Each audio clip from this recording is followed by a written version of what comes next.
To the next question. Okay. For a skewed distribution, what is the minimum percentage of observation that will for a skewed distribution? For a skewed distribution, what is the minimum percentage of the observations that will lie between plus minus 2.5%, 2.5 st from mean using Chebyshev's inequality? So this requires us to calculate use Chebyshev's inequality formula 1 minus 1 by k square. However, the distribution is a skewed distribution and not a normal distribution. So the options are 75%, 84 and cannot be computed as distribution is skewed.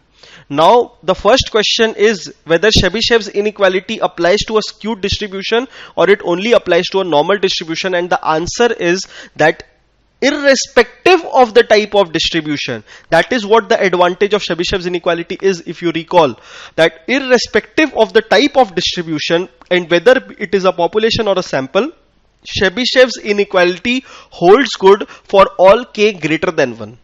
That was the thing that we discussed, right?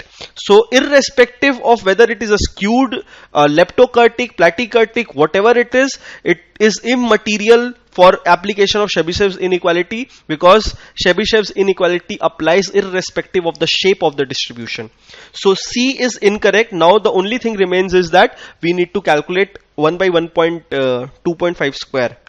So 2.5 square inverse negative plus 1.